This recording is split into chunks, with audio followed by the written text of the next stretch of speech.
Hello, everyone. Welcome back to the Apex Formula One podcast. I'm Josh, and I'm joined here by my two co-hosts, Meredith and Paul. This weekend, we enjoyed a very, very somewhat exciting to some people Grand Prix in Hungary. So first off, we're going to get the reactions from my friends. So Paul, go ahead and introduce yourself and give me your just little one-liner. Hey everybody, it's Paul. Hope everybody's having a great start to your week. And yeah, it was a fun race. And others on this podcast had a very wet weekend. We'll get into that in a little bit. But yeah, Hungarian Grand Prix was I don't know what my one word would be. Eventful towards the end, boring at the beginning. I don't know. You said one word, I ruined that. Meredith, go. Bittersweet.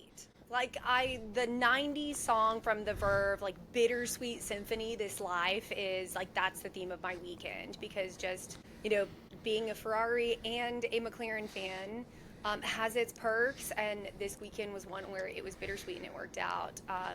I really wanted it for Charles, though. So, yeah, I'm happy that it ended up being a McLaren win. A McLaren won, too. But I would have preferred to see a Ferrari atop the podium and a Ferrari on the podium in general. So, bittersweet. Yeah, you definitely had a roller coaster of emotions there cheering on for both teams. You're happy in one sense and you're disappointed in another. Yeah, and we had some friends come over and watch the race, and I was Ferrari'd out. I was wearing my Charles shirt, my Ferrari pants, my friends came over, they were like, it's so funny, we all rolled up in our Ferrari because we were excited for Charles. And we're people that always rep McLaren too. So it was kind of this unspoken message that we were all willing this into existence for Charles, and then to watch it all slip away together, we were like, the simultaneous shift of energy in our house just went downhill. I'm like, I'll just go have another mimosa, and then I'm gonna shift and keep drinking my coffee out of my McLaren mug. Yeah, I think very true. I think this weekend was the new normal for the rest of the season. I think that we've kind of come to expect that McLaren's just going to dominate handedly, and no one's really going to touch them. I think now mathematically that they have no chance of losing out on the Constructors or the Drivers' Championship. I think now it's just a matter of who's going to win it, Oscar or Lando. So unfortunately, I think that this might just kind of be the status quo going forwards. As unfortunate as it is for Ferrari fans, us included. I don't think they've got much else in the tank. I think they're dealing with some major issues with their car, which we'll talk about. I think that they're skirting around some rules and just trying to make sure that they can even get through the Grand Prix, let alone finish well. So, that sucks for Charles. I wish that he had something better to drive. I hate it for Lewis. I think the honeymoon's over. We're halfway through the season now. We've got 10 races remaining, and it just seems like we're back to Lewis of leaving Mercedes. Just the sad, dejected, I don't even want to really be here anymore Lewis that we had at the end of last year. We were hoping, we would not see that guy again, but here he is back, unfortunately. And I think, honestly, it seems like worse than ever.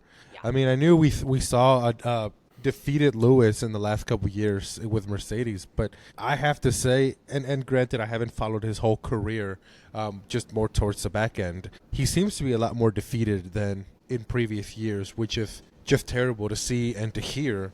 Especially if you hear that radio message after qualifying, and it's just, he truly sounds deflated and defeated, and just, it feels like the love is gone. And hopefully he can use the summer break to kind of find something, and the team can help him find something. But it's tough to hear it on a human level.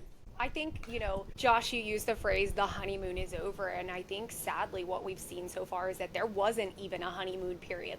Other than that sprint win that he got, that's the only high note he's had so far.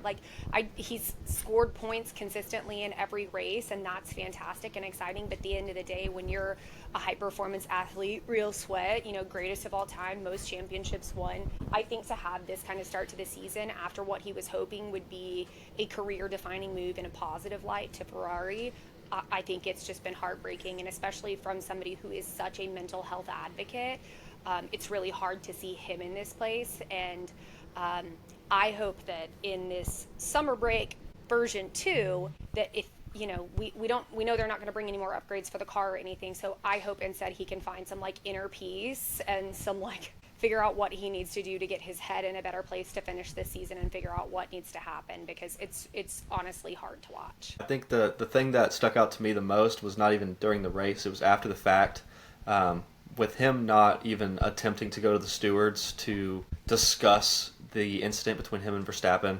I think that just shows that a lot of his competitive spirit is no longer, at the forefront. I think years ago we would have seen Lewis defend that battle and have plenty to say on the subject, especially with Max, being his key rival from years past. Now, just to see him not even care and just ready to go home and just not even worry about going to the stewards to discuss it, I think that to me says more than any interview he's done this weekend. So, but enough of that right now. We're going to be depressed about Ferrari later on, so we'll just go ahead and kick on to something better than that. Let's talk about McLaren, the diamond of the day. They performed extremely well. They did superb. Their strategy decisions were right on. They allowed the boys to race, which I think is kind of the precedent now. There's not going to be any telling them no. We've seen Oscar once again. Those last two laps, though. Yeah, stressful to say the least. This is the second time now that we've seen Oscar almost take out Lando, and in a battle in the last two laps, and I don't think it's going to be the last time we see it either.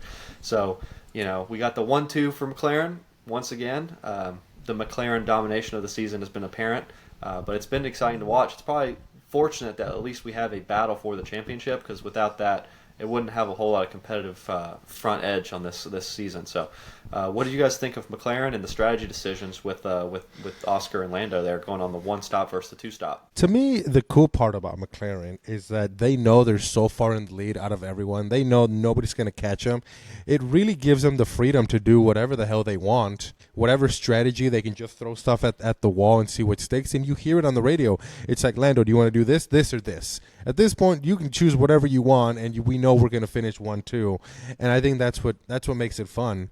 And really, really interesting. And like you said, if it wasn't for that teammate battle, this would be truly a very boring season to watch. I actually feel like the fact that McLaren has always given the drivers options and they listen to them, to me, that's a key differentiator between McLaren and Ferrari. Ferrari's a team that says, we have the best engineers, we're going to tell you what to do, and we're not listening to the drivers, and the drivers continually advocate to want to be listened to. McLaren takes a different approach, and they'll have plan A, plan B, plan C, and hey, guess what? When we get out there, we even have other options of plans that, hey, we're noticing a lot of other drivers are starting to say they could do a one-stop. Like, maybe that wasn't ever on our radar. What do you think? So I think we're seeing a new era of McLaren where not only is the car dominant, but they're really, really willing to listen to the drivers and to implement their feedback. And so I think that's even an added factor to the dominance of the car. They just really want to set themselves apart.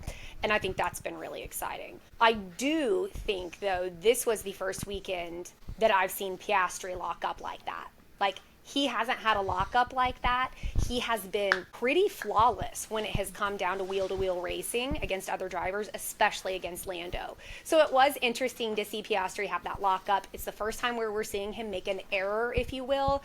People are always super, super quick to highlight Lando's errors and highlight Lando making flaws. This is the first time where Oscar did it, and notice the internet is not abuzz today about how Oscar Piastri blew it with the chance to overtake his teammate. So it is interesting to see how the media perceives Piastri and being in that lead, and how a mistake on his end is perceived in the media versus like if Lando had locked up and done that move. I think we would have been hearing about it today. So yeah, it's kind of my thoughts. Yeah, I think we heard a lot about it when Lando had his accident there when he was trying to overtake Lando on the lap, or when Lando was trying to overtake Oscar in the last lap and put it into the wall, putting both cars at risk. Yeah, you're going to hear about it when anyone puts it you would hear into the about wall. it anyway.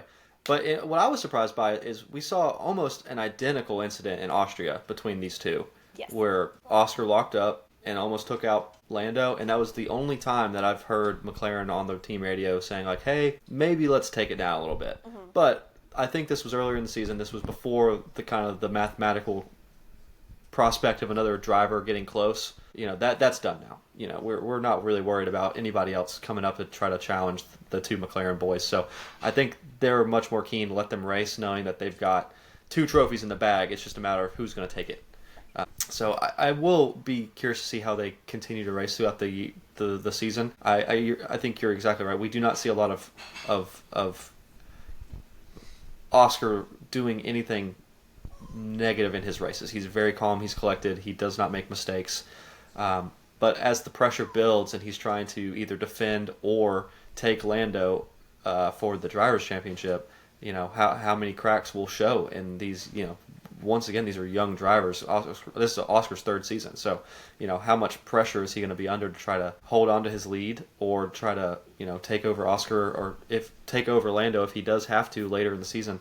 I don't want to see them get into, too many Mercedes-esque Hamilton, and teammate issues that we've had in the past. But yeah, but it's you can see the tension building, and you can see it kind of unfolding in front of you. That the next 10 races, where they really don't have to defend from anybody but themselves, it's kind of, all the cards are on the table now. It's mano a mano. So I think the next 10 races get extremely interesting for McLaren, and we'll see who comes out of the dust. I don't know if I quite see the tension between the teammates just yet. I still think they seemingly seem to get along just well with all the content the team is putting out, and I think the team is really letting them race. And to me, the funny part is that both garages, they're totally against each other, and you can see it. The team radio from Lando is different than team radio from Oscar, and it's just like, all right, Lando, if you do this, this, and this, you can get them. Seemingly same team, and they all want success, but it truly seems like it's Garage A versus Garage B, and it's just so fun to watch. Right, but if you know that they're doing that back of house, you know that there's something like at play in that competitiveness with the drivers. But I think it's really important to remember these are 2 very well media trained gentlemen. They are both signed with modeling agencies. They are both PR trained. They are very, very good at putting out what they want the public eye to see. I think one thing we've seen Lando do a little bit differently is he's been very vocal about saying, I'm going to be my authentic self. I'm an emotional person, and I will show that.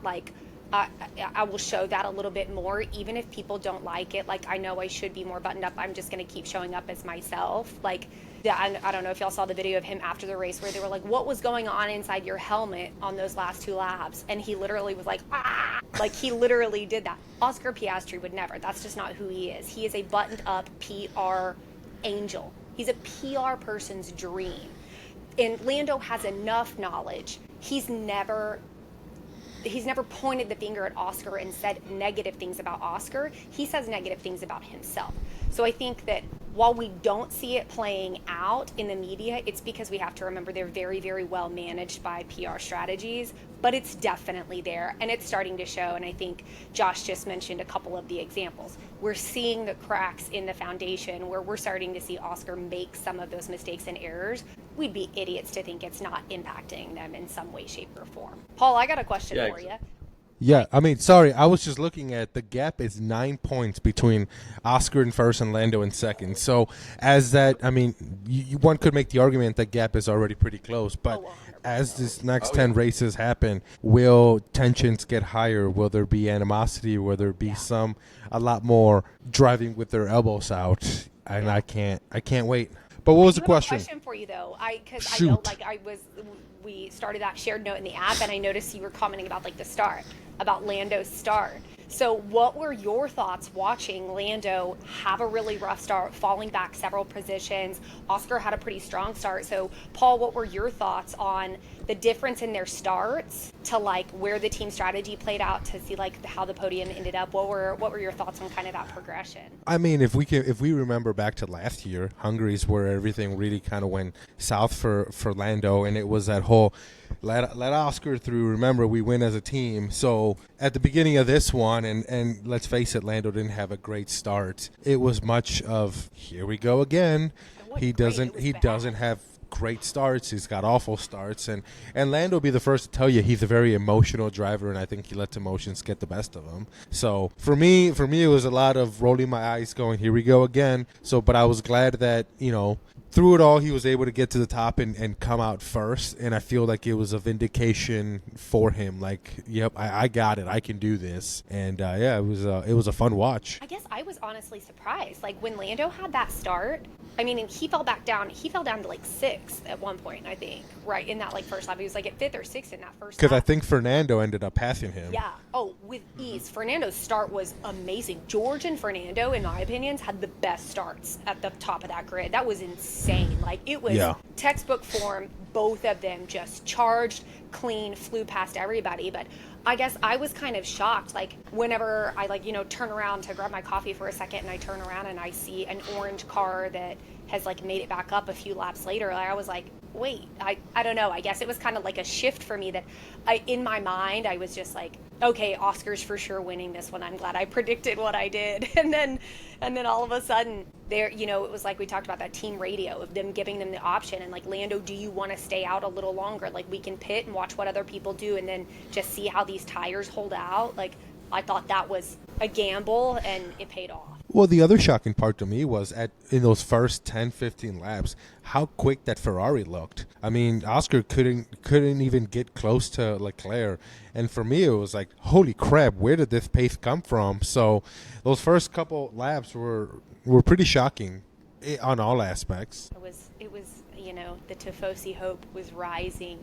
It was just this little red and yellow inferno inside me that ignited and then it slowly was like, no, oh no, and then it was just a bucket of water dumped on it after that radio. The other thing that I wanted to bring back to the Ferrari thing is I don't seem to understand why communication is so awful within that team. I don't understand why they couldn't just tell Charles, man, listen, it's not you, the car. There's just something wrong with the car. It seems like the engineers are not communicating with the drivers in a time when you would seemingly think that communication has to be as transparent as possible. Well, from a competitive standpoint, all the teams are listening to all the radios at all times. They are back in Maranello, or wherever your team base is. They're back in Marinara. Yeah, I know, Marinara.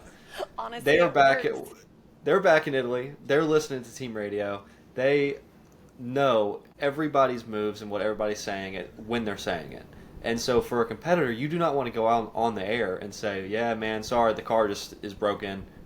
Especially when you're running third place and you have potential for a podium position, you're not going to come on there and tell Charles, hey, your car's just broken, you have a chassis issue, whatever the case may be. Hey, we had to, give you more pounds of air in your tires because we need the ride height to be a little higher because you were a little overweight with fuel at the first couple laps, and you've got way too much wear on your skin. So whatever the case was, I just don't think they're going to, especially Ferrari, is not going to air that out. Now, maybe some other teams will. We saw Sauber do it. We saw Haas do it both this weekend where they kind of discussed issues with the car live and in the moment. But those are midfield teams that are not concerned about what other teams are doing or thinking. The communication, yeah, that's very true. Free. Yeah, Ferrari just is very buttoned up to begin with. They do not really air out their laundry anyway, right? That's just not the style of that team. It's just they're business first, professional. They have the reputation of Scarlet Red to uphold. So I'm not necessarily surprised that they didn't come out. I fall victim to the fact that when we're hearing radios on the broadcast, I forget sometimes that there is a delay. I will own that. Oh, yeah. And they're I will own handpicked. that Yeah. Sometimes I forget that there's a delay and I don't exactly know when that radio was from. And I had issues this week. I was trying to screencast the F1 TV app from my phone to my TV so that I could pick onboards to follow, and I was having issues with it. So we were watching just the ESPN broadcast, and I fall victim to it a lot because I'll hear something on the radio and forget that it's maybe being played a little later or a little out of context. So I think those are two things that are at play, media strategy and communication strategy of them being buttoned up, and also timing of when we hear the radios on the broadcast that I fall victim to all the time. It happens to me often. For sure. Especially if there's a mimosa involved in your watch party, Yeah, I can't say I've ever watched a race with a mimosa in hand. What? It's usually a cup. It's usually, first of all, the races are early. Okay, my brain is just waking up. It's usually I don't need your judgment. I know, no judgment. I'm not mad. Kind of impressed right now. Okay. Usually it's a cup of throw coffee. A good watch party, okay? Listen, you need to invite the both of us to this watch party. Y'all are welcome. But for, Open invite but, to Texas. But for me, it's usually just a cup of coffee. You know, I like mimosa. Okay, you brought up steak. Let's talk about steak because, like, again, like another lime green points weekend. Like, yeah, they may have had some feedback in the messages, but like Nico barely missed out on a points finish again. Like, we had Gabby in the points. Drove, in my opinion, Gabby Bortoletto drove a flawless race. There was nothing he could have done better. Nico Hulkenberg also drove a great race. I mean, for him to finish in 13th with a 5-second time penalty and for them to have, performed the way they incredible race again by Steak. I'm floored. I'm absolutely floored. Also, I didn't really see a false start from him. I didn't either. Maybe I must have missed that. Looking at I watched back and maybe the tire might have jerked a little bit, but I didn't. When he dropped his clutch and went into the first gear, it like jumped a little bit. They showed it on the sky pad. It moves just a little bit. I know. I hate that. Also, it's just such a small jump. Can we briefly discuss where the hell this Aston Martin car came from? That was next. Oh my God. I mean, Fernando. Adrian Newey. Well, I don't know about that because I've heard some conflicting reports about him. Yeah, I've heard Adrian's not working on this car at all and really doesn't want to have anything to do with it. Well, did you also? I've heard that he's not even showing up to work lately. Here, I'll send y'all a video from She Loves Room. I saw something online of this morning that Adrian has not been showing up to work, but granted, rumors are rumors. But yeah, Fernando coming in 5th, dude. Where the hell did that come from? Yeah, I thought Fernando was my driver of the weekend, just because he was able to. I mean, it's Fernando Alonso. He doesn't exactly have a record of making very good decisions on his career. This is not his finest hour as far as what car he's been driving. So to see him actually have a good piece of machinery under him and the pace that he does have is very refreshing because we do not get to see that from him very often anymore. And it really just shows that he is still competitive and he does belong in the grid. To me, that just, I thought he was the driver of the weekend. The pace, their qualifying pace was absurd to me. Yeah. Hell, this car even made Lance look like an F1 driver. Where the hell? That was like, look at you, Lance. And that is, Paul, that is so big of you to say. You are growing as a human. Listen. Next thing you know, you're going to be talking to us about how much you drove the Monaco track on the sim during the summer break. But I was quite shocked, and I wasn't watching qualifying. Like, I know y'all were watching it, my friend Lori was watching it, and I was out dress shopping for my sister's wedding, and I'm like getting all these text messages, and I'm like, what did I tell you? Like, any drama is exciting or something like that. And then I got home, and I watched it with Joe later, and I'm like, gobsmacked. Shocking. But hey, listen. The theme of the weekend must have been green. It was like the green teams that we didn't expect to be making progress. Yeah, honestly, getting back to Sauber, I think that this is a multifaceted. I think we're seeing, obviously, a lot of money getting influxed from Germany with the Audi connection now. And I think that this is a reflection of what Jonathan Wheatley and his staff now have decided they want to take that team, the direction they want to go. And it's obviously working. They're doing something right. And, I think that with a lot more money and sponsorship deals for next season, they're probably going to be a decent midfield team, at least, I would say. I think so. I think it'll be great. Well, I guess it wasn't completely, what's his name, Mattia Benito's fault when he was at Ferrari. Maybe it might have been Ferrari's fault. Sounds like there's a lot of it's Ferrari's fault. Shocking. Shocking. Yeah. It's like, it was kind of like the rumors before Fred got a contract extension. There were all these rumors of like, well, do you think Fred's in danger of being fired? And that is typically what Ferrari has done. Ferrari cuts the head off the snake, and they just try to think that that's going to fix it. So it's clear that there are other issues internally, like firing Matteo Binotto didn't do everything and solve all their problems, but Fred has done an incredible job. And if Matteo going over to Stake Sauber to join that team ahead of the Audi conversion, I think that was a really smart move on their part. He's very experienced. He has great relationships with other teams. He has great relationships. He has a great reputation. So I think it was a really smart move for them to hire him to lead that project moving forward, because he knows the people on the grid. He knows the right engineers. He knows the right people. He knows sponsors. He's familiar with the space. Overall, I think an incredible move and an opportunity for him that I'm excited to see what they develop with that project.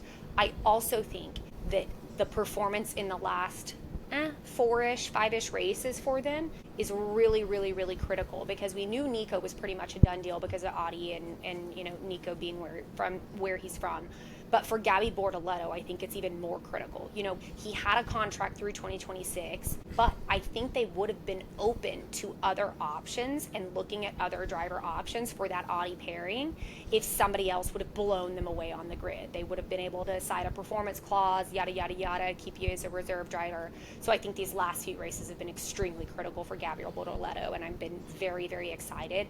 I think in one of our first episodes I did with you guys, I specifically talked about how I wanted to see what all the other F1 rookies were talking about with Gabriel Bortoleto. Like, they all love him, think the world of him, said he's phenomenal in F2. So I think we're finally seeing that. They've given him a car he can work with and drive. He's done phenomenal, and it makes me super excited. Yeah, I think he has potential to be the Rookie of the Year now.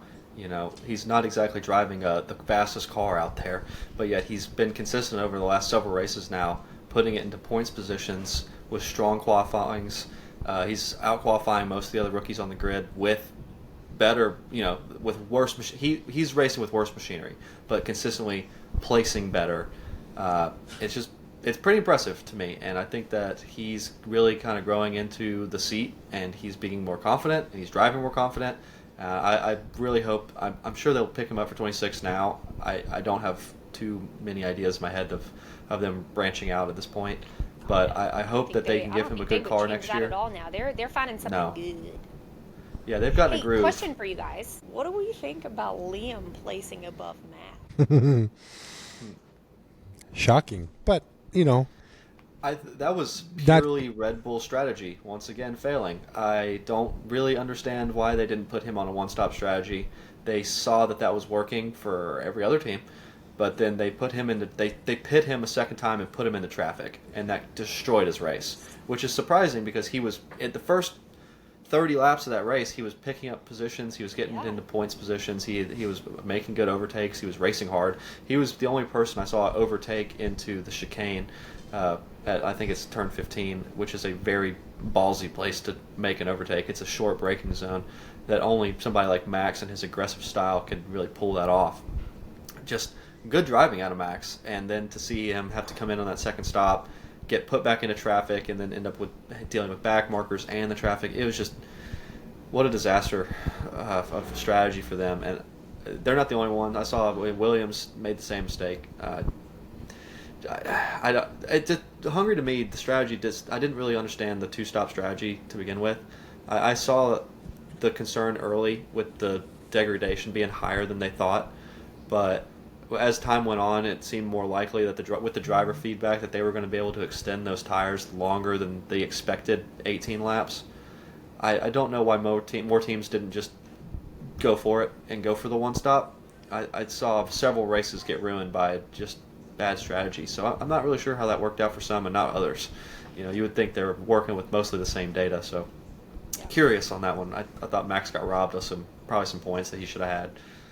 Yeah, the DRS train was just frustrating to continue to watch in some of these tracks. So maybe that has something to do with it. Yeah. Also, the other team for sure did that. Oh, absolutely. The other team that we're just watching their downfall, Alpine. What is going on with that team? What did they finish? 18 and 19 or 19 and 20? That team is just awful, and you can see Franco just looks defeated. Unfortunately, I don't see Franco coming back next year. That team is they've had some such good races earlier in the year that now they're just can't seem to figure anything out in that car. Come like May, we were so excited for Alpine. We were so pumped for them, and then it's like it's just constant change there. I really wish that instead of putting a Band-Aid on it, being like driver swap, like let's just get a season where you just keep two people in the seat. Like, it's the car. You've got Pierre Gasly, who somehow is still scoring points from time to time in this situation, in this car, and yet you just keep blaming the driver, and you're going to keep changing out the rookie driver and keep crushing careers. Like, Alpine, if you're listening, thank you. Number one, awesome. Number two, just pick two drivers and keep them in the seat the entire year. Consistency. It's not the driver, it's the car. So, just saying.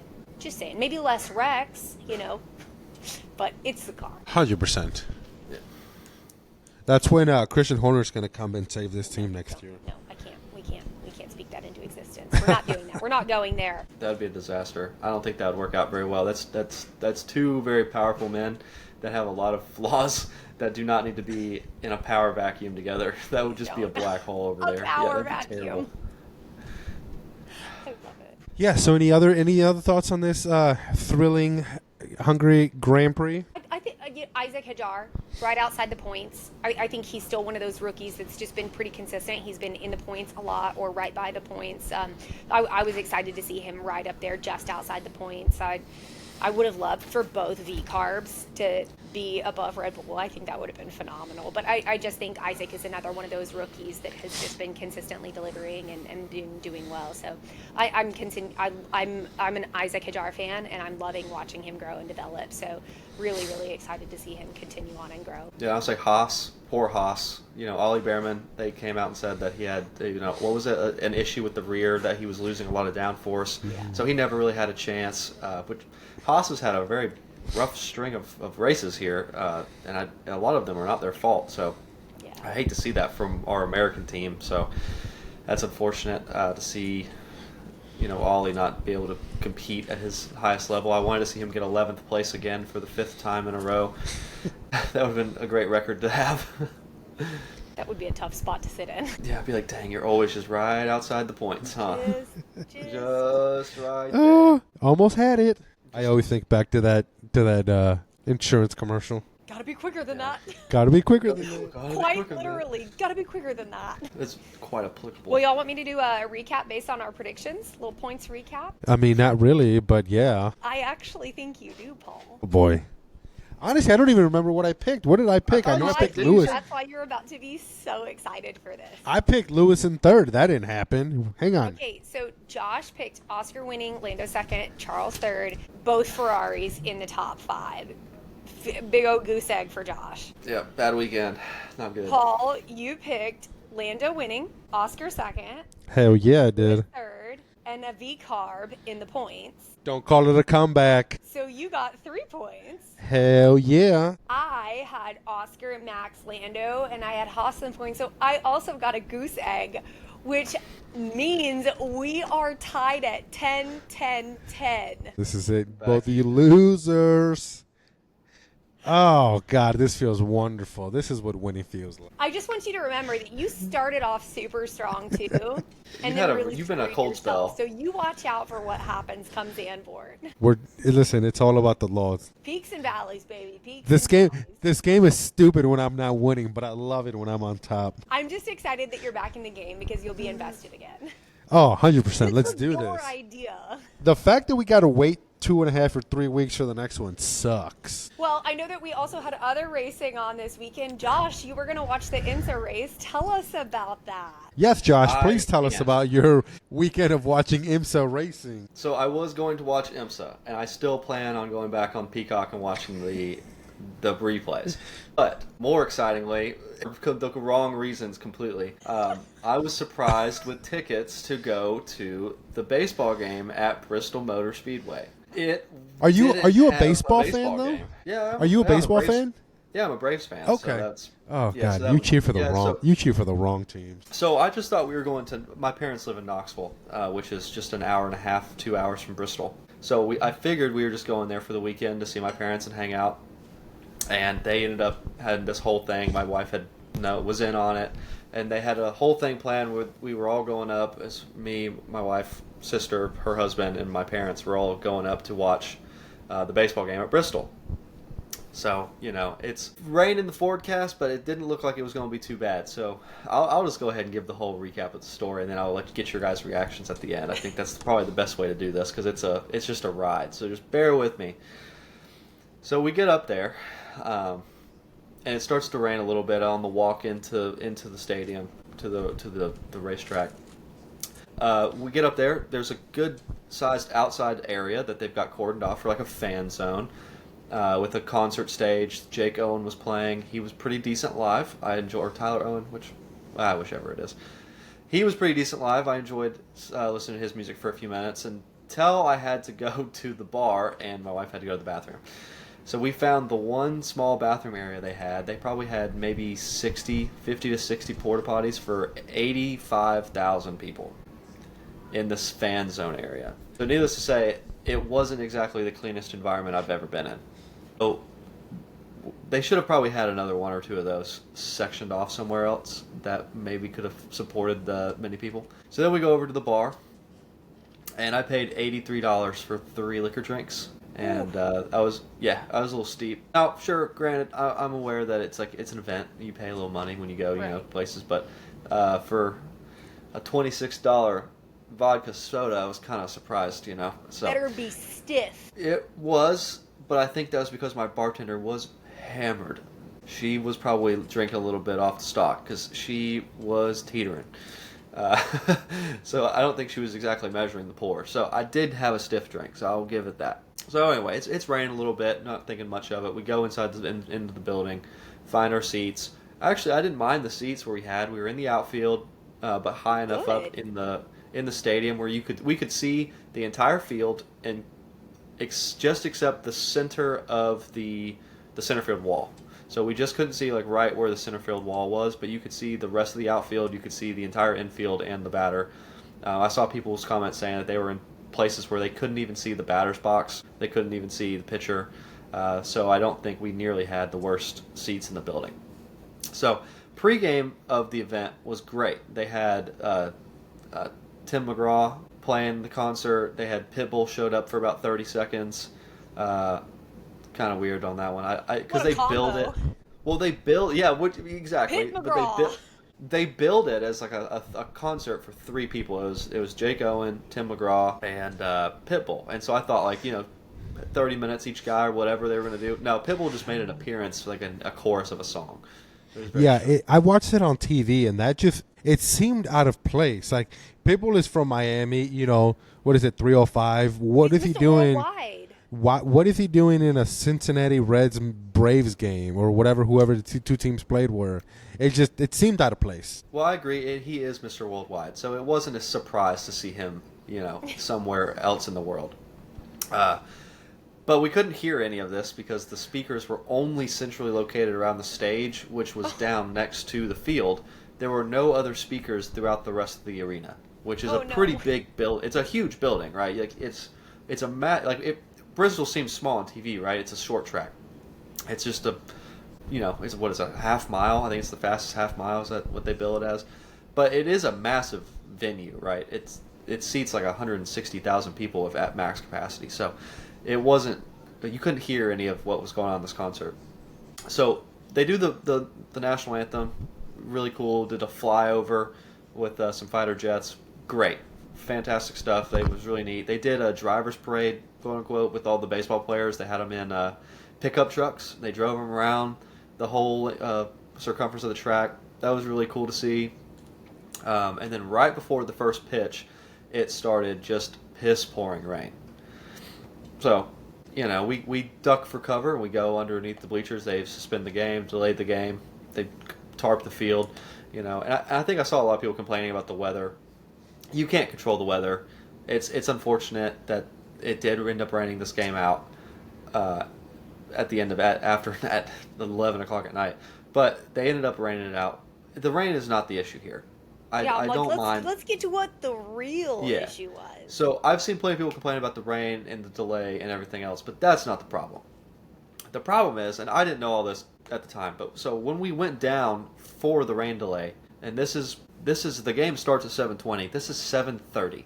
We go down there, and there are at least an hour and a half line for any food or vendor. And before you could even get through the line, every vendor in the building ran out of food. And I'm not talking about just they didn't have some chicken tenders anymore. You had to get the pizza. No, completely out of food.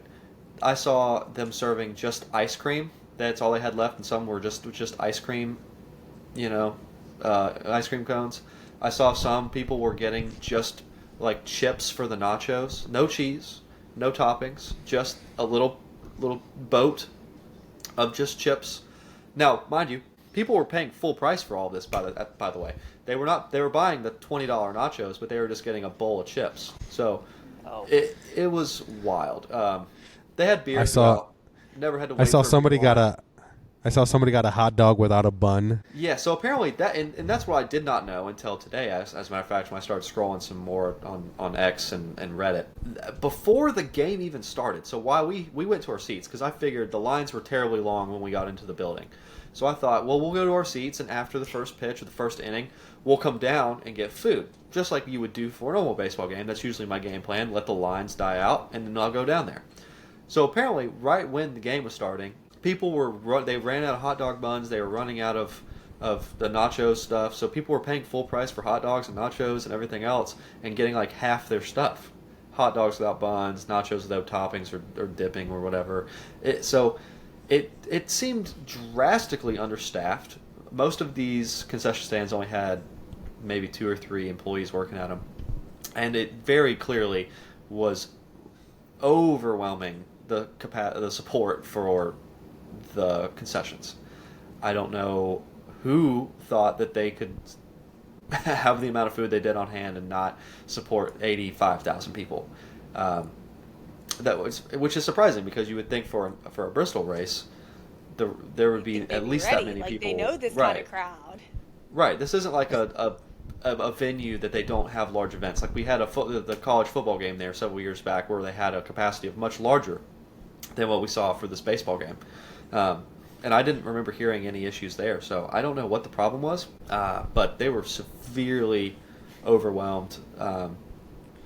But before even the rain delay, I guess even just by the regular people coming in to get food on the way to their seats, they were overwhelmed. Let alone you've got 85,000 people standing around the concourse. So, long story short, they do end up suspending the game, but they do so in a way that makes sure that they can't issue rain tickets or refunds, because at 9 o'clock at night they decided to play half an inning of baseball. Well, mind you, it's still raining just as much as it has been the entire night, but they decided to play an inning of baseball just so they can suspend the game and not delay it, which takes out the possibility of a refund. So all these people that traveled in, that couldn't stay the night, like myself, like I traveled in from Memphis, I couldn't stay on Sunday to watch the 1 o'clock, continuation of this game. So I missed out, and my parents lost out on money that they spent on these tickets, because MLB decided to play half an inning in the piss pouring rain when they knew that game should never have even started. So I've seen people call this the Fire Fest of sporting I was events, just gonna say that, and I don't necessarily think it's to that extent. I wasn't stranded on an island with no water. However, I was stranded in a or I was stranded in Bristol Motor Speedway with no food and no hope. Let's talk about the gas station. Several hours. Yeah, so we left, obviously, with everyone else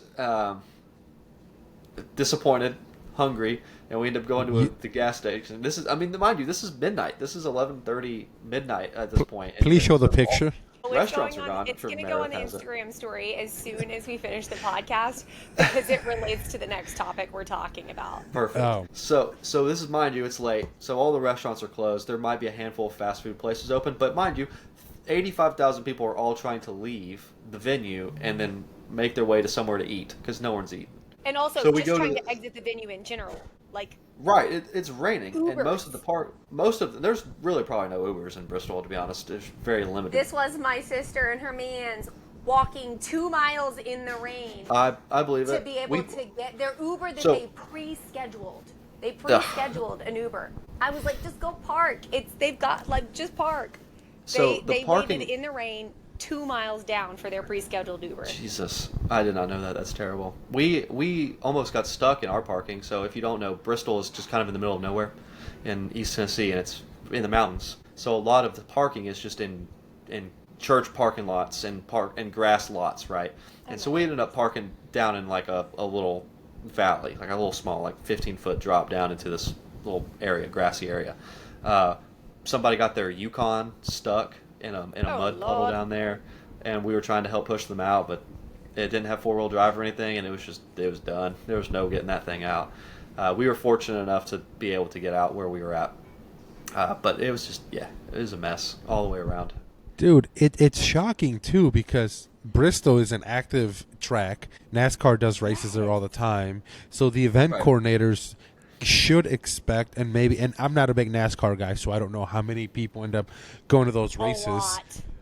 And then Major League Baseball is known to put on these huge events without any issue. So it was just shocking that on all levels, it was just awful. Yeah, I want to say it's probably not the MLB's fault because the MLB, pays the venue and the venue hires vendors to support the So I think the blame more so lies with Bristol Motor Speedway and their vendors, much less with Major League Baseball, aside from the decision to play the game. Being a person that works in the food service space, there's a difference between your primary vendors that have permanent leases and an event space that's bringing in external vendors. So I would imagine there's like a Venn diagram of fault of like Bristol, MLB overlap, because if it's not the normal vendors that are hosting in their normal spaces and concessions and stuff like that, and it's other vendors that are like bringing in external supply, it would be a little different. So it's a Venn diagram of blame here. The Bristol blame game. Yeah, I don't know who's to blame, and I don't think anyone even cares at this point. It seemed like, even when I started talking to people when I got back into town, it seemed like people didn't even either know the game got delayed or postponed. They were like, "Oh yeah, didn't it just rain?" And no one really knows the extent of like the in-person experience that people had. It's kind of gotten washed away, and I'm sure the MLB and Bristol Motor Speedway probably want to do everything they can to not talk about this. Tight lid on that. Because I don't even think there's been a statement from MLB or Bristol Motorsports. Like the only thing I saw on TikTok was just people that were there talking about how awful it was, but I have not seen any official statement. And I wouldn't be surprised if Major League Baseball just like scraps this idea and doesn't do it again next year. They'll never. I bet they will never do this again. I think it was a great idea, to try to move baseball into a. They're getting killed by the Savannah Bananas, and they're getting killed in the live event space. They're trying to do anything they can to boost revenue and viewership, and this was a way to do it. And so that's why I wonder if this was just a made-for-TV event, that the in-person experience was kind of an afterthought. So it was unfortunate, but I am glad that I ended up getting to hang out with my parents for a while, and silver linings I'll always take. Time spent. It's a fun story for the future. Sucked in the moment, but it's something that will always be memorable at nothing else. So there it is. There's the story. Give me good stories. I really thoroughly enjoyed the process of my sister calling. My sister went. She was there with her man. He had a work event. They flew her in to join. They played golf in the morning. Went to the game. A lot of the baseball players were out golfing the same course that morning. My sister's a very good golfer, and she was like, I got really nervous. Like, part of the baseball team pulled up behind me, and I had to tee off in front of all of them, and she just piped this drive. And I couldn't even put a guess on how far my sister could drive the ball, but it's very shockingly far. She's a very good golfer. So then I got the phone calls of, I didn't bring anything that's like baseball or NASCAR appropriate. I don't dress like this. So she's like going to Marshall's in Tennessee trying to ask me for like outfit advice on like what would be a good crossover option for like NASCAR baseball type event. And I was like, oh girl, we got you. But hopefully one day y'all will just laugh about the stories of it all, and it'll be something you chuckle about. Yeah, that's all you can do now. There's no point in dwelling on it too much. So. Well, speaking of other things that were a giant disappointment, today the IndyCar Grand Prix of Arlington pre-sale began for tickets. And being a girl that has lived in Texas my entire life, I have had those alerts ready to go. I have been so excited, especially just coming off the coattails of my first IndyCar race in California, Monterey, California. One of the most expensive parts of the country, okay? And I just paid $600 a ticket for hospitality tickets for the entire weekend in California. And I was like, okay, it's Jerry World. I expected it to be a little bit higher. So I was talking with my friends Aaron and Leah, like I booked an Airbnb ahead of the tickets going on sale so that I could be ready, get the Airbnbs before tickets went on sale and got booked up. But I said, okay, look, I'm expecting them to be a little higher. It's Texas, it's Jerry World. I was ballparking. I said my max is about $1,000 a ticket. I'm fine with paying $1,000 a ticket. It's March in Texas. You never know what the weather's going to do. I'm fine paying around $1,000 a ticket for full weekend hospitality, just like we had in California. Unbeknownst to me, little Mr. Jerry World thinks that he is Formula One. Okay, and I get the pre-sale email. I'm like, I'm going to go look and see. I put in, it's like, how many tickets are you looking for? I am so excited. I'm looking at it. I'm like, okay, it's slightly higher than what I have. I have it filtered for 2 tickets. So I'm thinking this is the price for 2 tickets. It says the Speed Trap Club 1B is 2,500, and again, I've filtered for 2 tickets. The Horseshoe Club is 2,756. That's Horseshoe Club 7, and then WinStar Winners Club 1A is 3,100. Including, and this is all including fees. And I'm like, okay, you know what? It's a little bit higher than anticipated, but I'm okay. And I looked at the 3 different options, and I was like, WinStar Winners Club. Okay, so it's $1,500 a ticket instead of $1,000. So like, really, that's not too much of a difference. I really enjoyed the experience in California. No, I clicked into it, and Aaron pointed out, Meredith, that is per ticket. That is per ticket. That's crazy. Also, these are open air hospitality pavilions.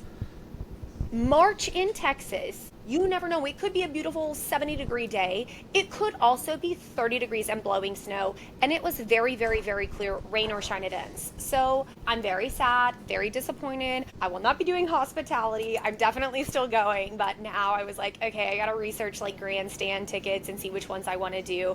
But even like I looked at Sunday only. Like I was like, maybe there's hospitality option for Sunday only. Nope. And then just the Sunday grandstands alone are already in like the 250 range per ticket. Damn. I know. So I'm like, we just talked last week about IndyCar being so accessible, so affordable, and it being such a different experience. So I don't know. Now I've got to do my exploring of what I want to kind of do for that. Arlington is also not like a city of charm and destination.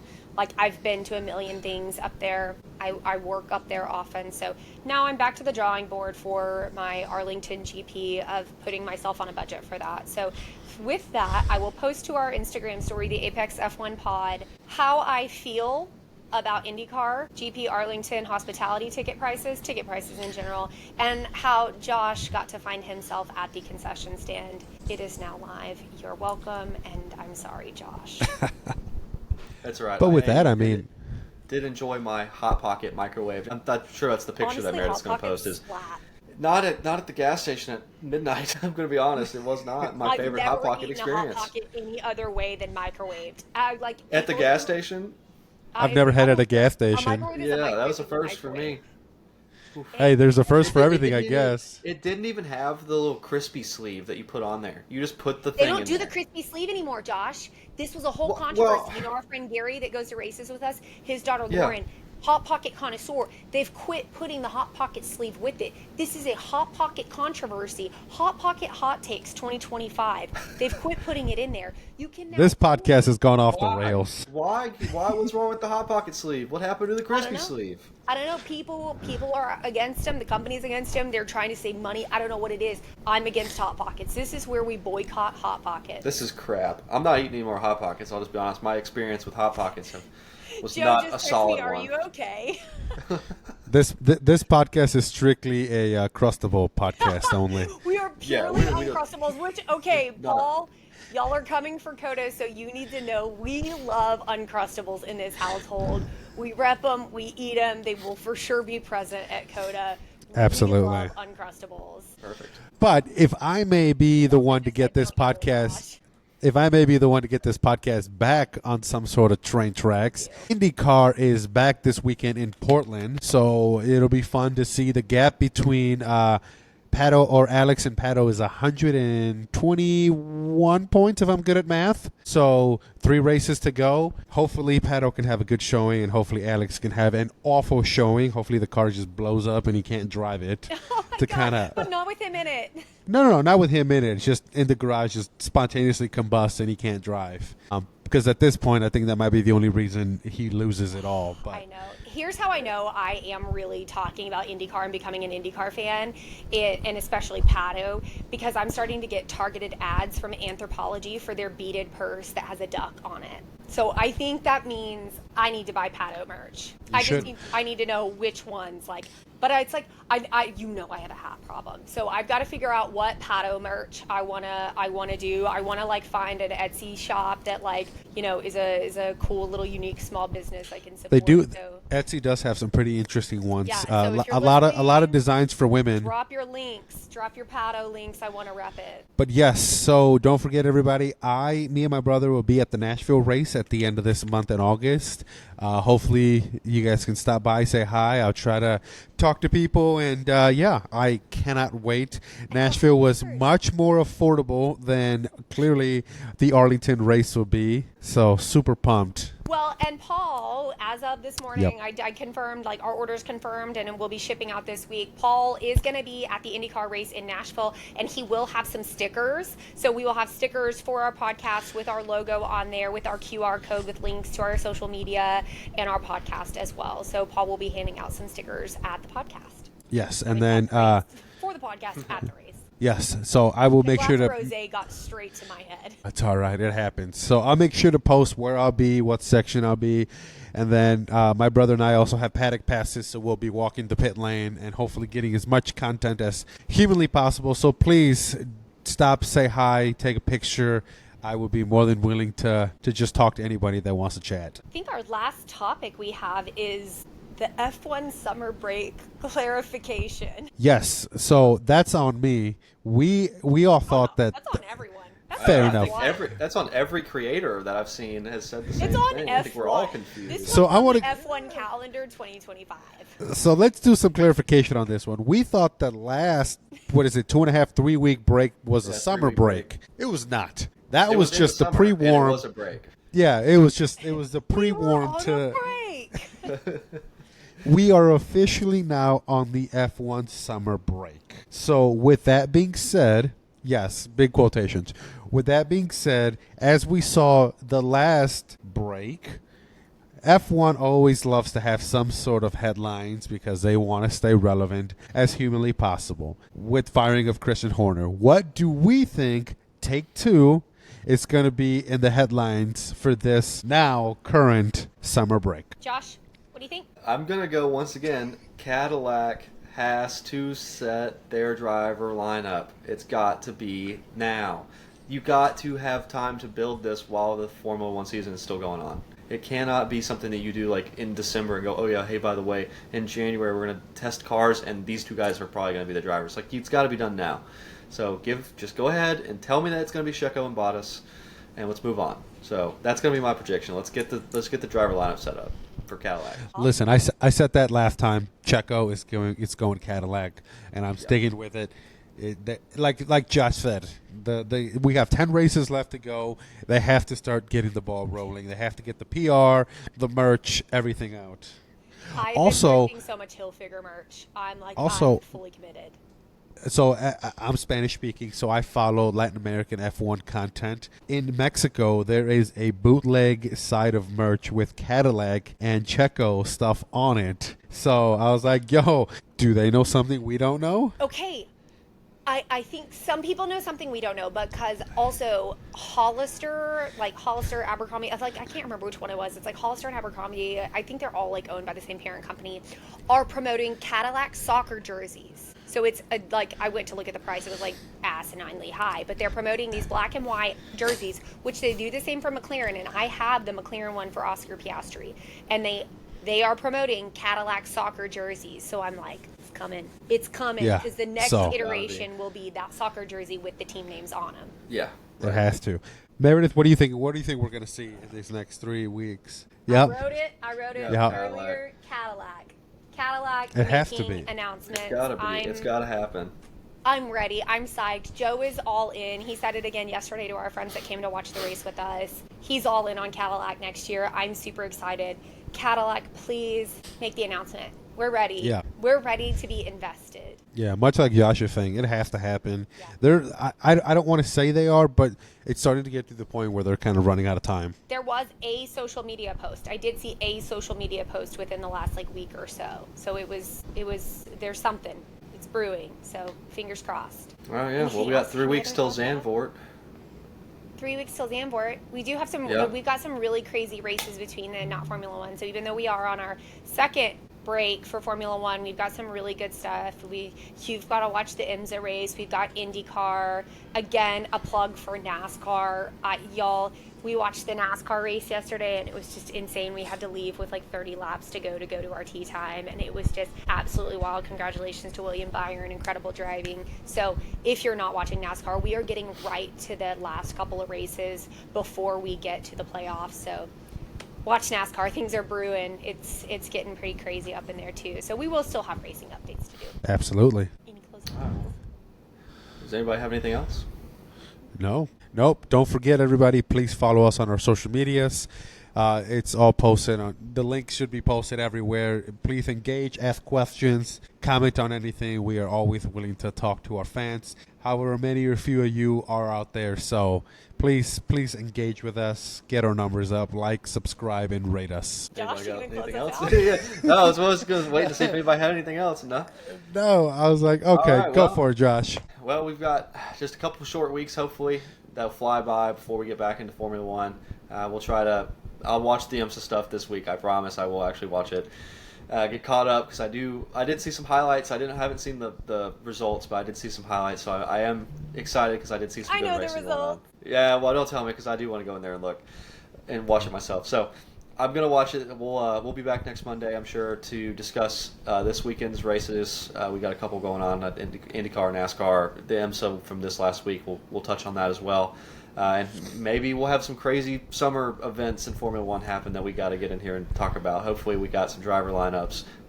Hopefully Christian Horner doesn't get fired again because that was too crazy Hopefully for once. He He just gets fired from something else. Like, oh, man. His All right, marriage. well, yeah, oh, God, that'd be terrible. Well, it was fun. We enjoyed it. Hopefully we get to watch these races this week and we can discuss them next Monday. So, stick around with us while we watch some of these other categories, and we'll bring you some good content over the next week. So, thanks for hanging out with us. We'll see you next week. See you guys later. Bye, everyone.